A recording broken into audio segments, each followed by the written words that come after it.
Third question I say, don't bother answering, because I'm here today to answer it. You're all going to come back. Because if the system in prison has failed in 14 prison sentences plus, why do you say you're not going to come back again? Then they start to sit there and address their lifestyle is an addiction. Crime is a powerful addiction that once you're sucked into it, it's very difficult to come out of, which I found. I got a great adrenaline buzz from burglaries.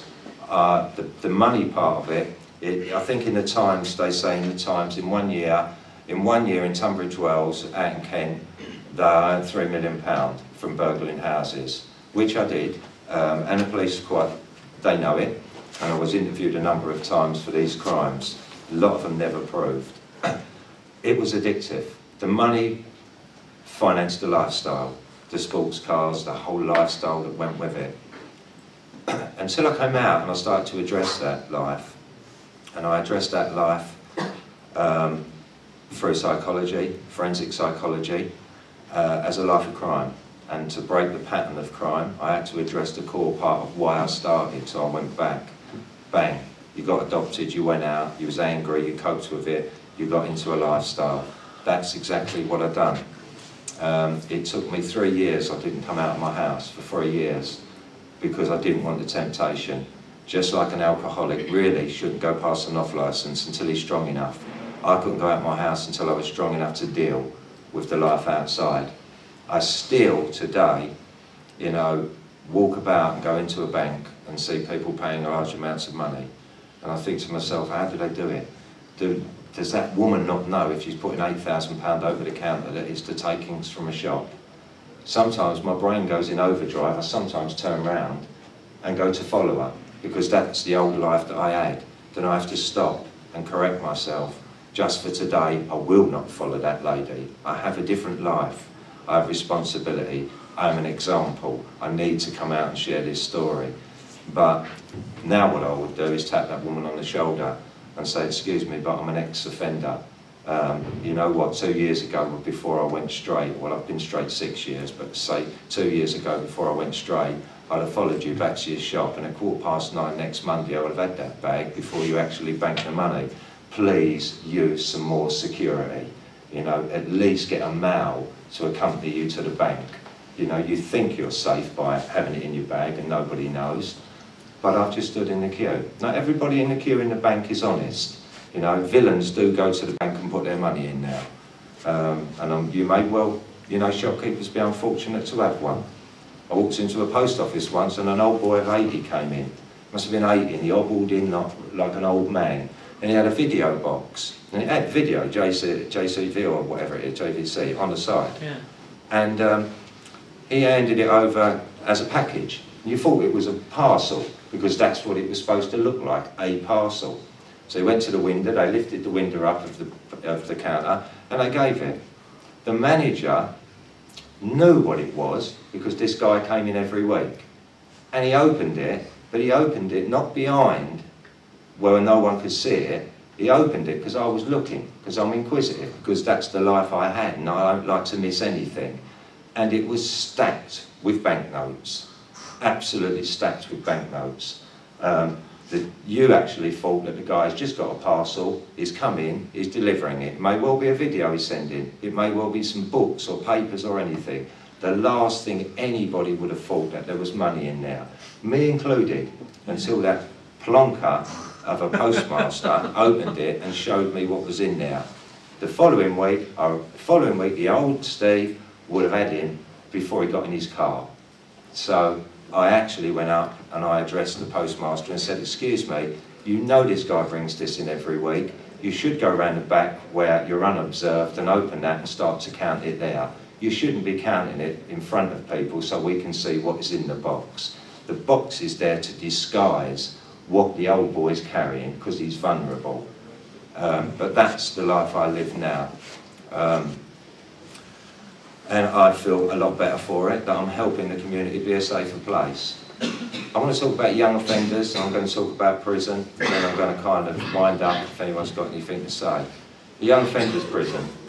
The young offenders prisons, whatever anybody thinks in here, and there's no doubt there's one or two in here that have got friends that, or know people that have done young offenders that have been in, and they come out and they give it large, and they, you know, that it's easy in there, it's cushy, it's okay, you know, I could do that all day long.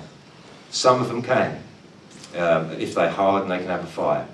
If you're hard and you can have a fight, and I mean a fight, I don't mean just, you know, you can just throw a few punches. I mean, if you can actually come up against hard gang-cultured, yardie gangsters that carry guns and knives from Brixton and Streatham areas, and these are the gang culture, and there are 4 or 5 of them together in young offenders like Feltham, Woodhill, you know, and places like that, not as strong, but it's still going bullying, it's still going on in there.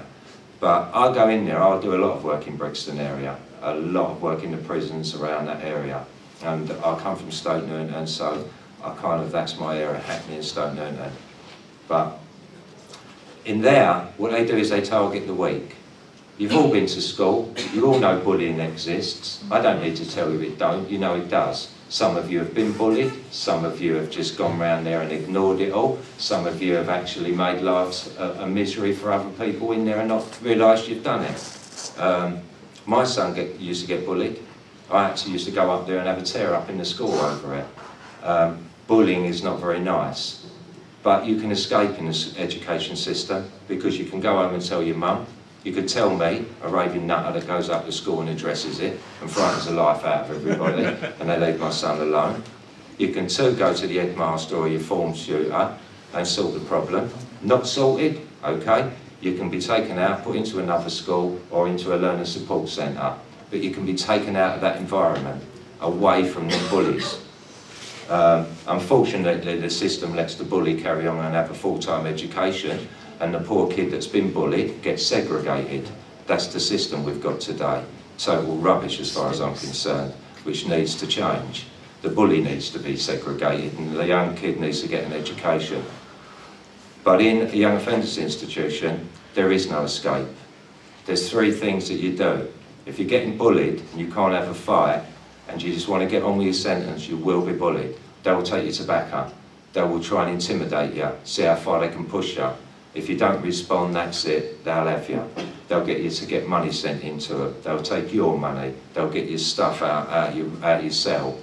Your life will be intolerable. You'll be a target from every area. But you can go and grass them up. And if you grass them up, which is your right, you'll go on to the protection wing and you'll be put with the sex offenders and the grasses. That's where you'll live for the remainder of your sentence, with rapists, paedophiles, grasses. And if you don't choose to do that, you have option 2. Option 2 is pick up something and have a row, stand up for yourself. If you can't do that, there's option 3. Option 3 is Feltham has the highest suicide rate in Great Britain for youth offending. You kill yourself. Simple as that. That's young offenders institutions. And you will get all of this happening in youth offending because bullying exists at that age level. You graduate up into the adult prison sentence where bullying isn't as rife. Occasionally you get bullies, but in the prison system as an adult, most people are ingrained into a lifestyle that they've got. Crime, drugs, whatever it is. And the object of going to an adult prison is to get your head down and get out as soon as possible. You've learned during your early years how to manipulate the system, how to use all of your, when you go to work, hard-earned taxpayers' money, and how we can manipulate all of that to get us back onto the streets as quick as we can to get back into crime. We manipulate the probation system, we manipulate the magistrates' court, we manipulate the Crown Court, we manipulate the social services, the psychology, the psychiatry. All of this we've learnt at an early age, and we now have the manual of it, and we manipulate that into getting non-custodial sentences, lenient sentences, and if we don't, we just go in prison, we do our time, we're now immune to it, we come out and the cycle of crime begins again. Back in. It doesn't work. The programs that do work within the prison system are not in the prolific area. 75% of crime in the UK is committed by 7% of people just like me. If you can stop somebody like me you're going to stop somewhere in the region of maybe 30,000 crimes a year. One burglary, I asked, in some of the smaller classes I take, I asked them a question. If someone does a burglary and they nick a video, PlayStation, checkbook, card, jewellery, cash, how many crimes have they committed? Sometimes a class of 20 will take about 15 minutes to figure it out. And then someone, I say, one, isn't it? A burglary, they'll get done for one. I say no, because what they'll do is they'll pass on the checkbook and card. The checkbook carries 28 checks. Them 28 checks are then done, so that's 28 more crimes. Then the card, the credit card, is run down to its limit until it's got no money in there. That may well be another 15. So add 28 and 15 is 43, plus 1 is 44. One burglary, I done 44 crimes, but passed them on. So work that out.